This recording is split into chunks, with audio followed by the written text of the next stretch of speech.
to be so sad that it was actually in 1680 rewritten with a happy ending. Cordelia doesn't die, she actually goes off and marries Edgar, and they all have a very happy life. Whereas in King Lear, it's unremittingly bleak. There was no real happy ending in this. Everyone just dies in the worst way. The goodies get killed by the baddies.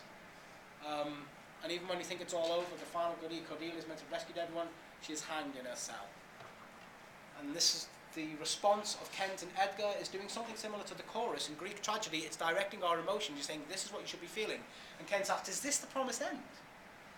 It's as if the characters are in shock. This isn't how it should work. We've had the miserable stuff. Surely it was as low as it could be. Surely things were as bad as they could be. We can't have any more. Lear and Cordelia are in prison. Or image of that horror. Image there to mean representation. The weight of this sad time we must obey. Speak what we feel. Not what we ought to say. The oldest hath borne most, we that are young shall never see so much, nor live so long. Most of the younger characters have died, in fact. There's only a handful of people remaining at the end of Lear. And it is you see it's part of that kind of negative aspect which creeps into Shakespeare's plays around this time. This is written around the same time as Macbeth, which is one of the most unremittingly bleak plays you'll ever read. About life as just being a strutting player. The end of Macbeth, the kind of judgment of humanity, is profoundly bleak. Life is a tale told by an idiot, full of sound and fury, signifying nothing. That is all that life is. It's a stupid story, and then you die, and it doesn't mean anything. And this is, again, when you read Shakespeare, you think, well, that was a barrel of laughs. But it's part of what tragedy is doing to us. The limitations. I've mentioned this throughout.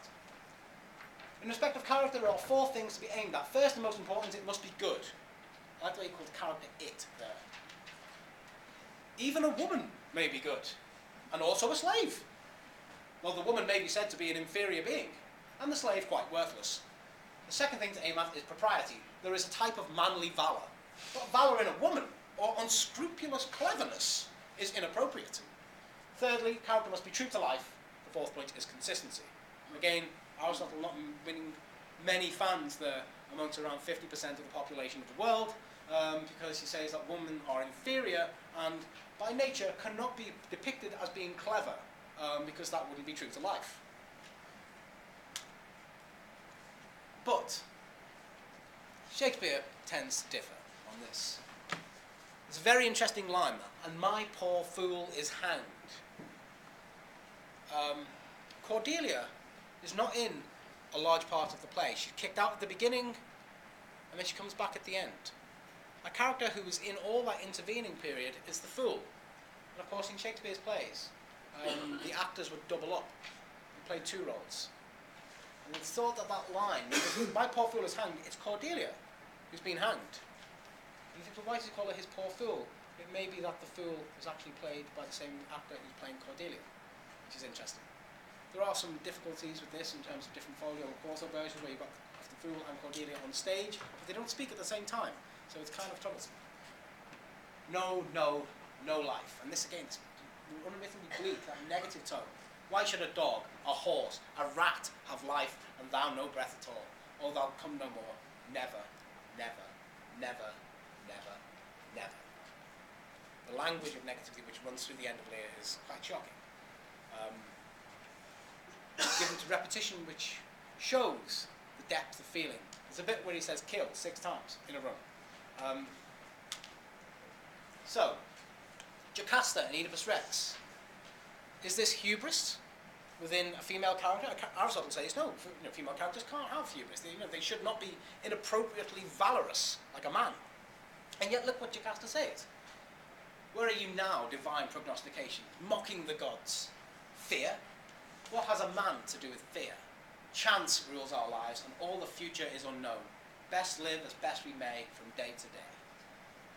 That's manly valour. Or rather, it's just valour. Aristotle says that it's inappropriate to have a valorous woman. Sophocles doesn't necessarily say that. And the character of Jocasta might show us that Sophocles is perhaps a bit more free-thinking. Although we can't obviously make Sophocles a modern person. wonderful. There should be something wondrous, something that makes us go, that raises an eyebrow or two.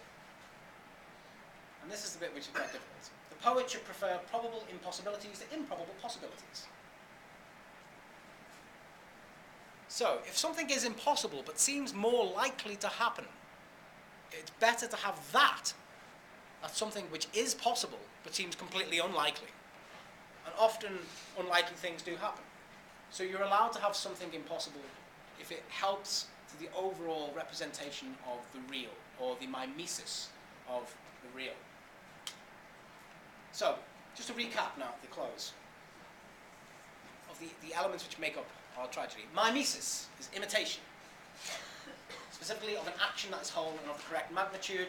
Imitation of character comes secondary to that. So character is secondary to action. Hamartia is the error or frailty. Hubris is a form of error.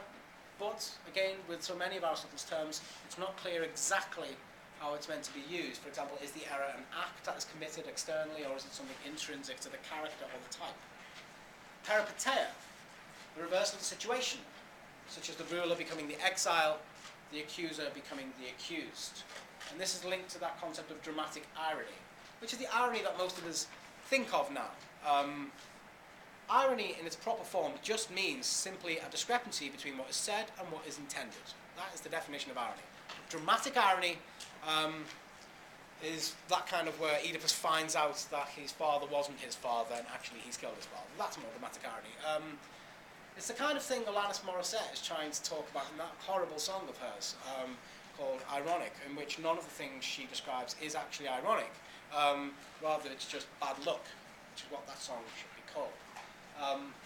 Peripeteia is a reversal of the situation. Anagnorisis or anagnoresis, realization or recognition, perhaps of the hamartia, of the true nature of the situation. A couple more. Pathos or pathos, the scene of suffering inspiring fear and pity.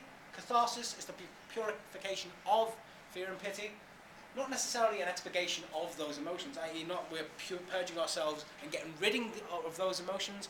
Rather, it's a purification through those emotions. We are purging ourselves through feeling those emotions in the correct magnitude. Not too much of it, not for the wrong kind of object. We are having our emotions focused towards something as a kind of positive outlet, which is good for us spiritually, morally. Organic unity. Nothing extra or surplus to be included. Every character has a function, every character is a function. Every function contributes to the mimesis of the overall action. This is the purpose of character. Again, remember, character is subsidiary to action. The unities of time and place, a single revolution of the sun, or as near as we can, and a single location, if at all possible. And the golden mean.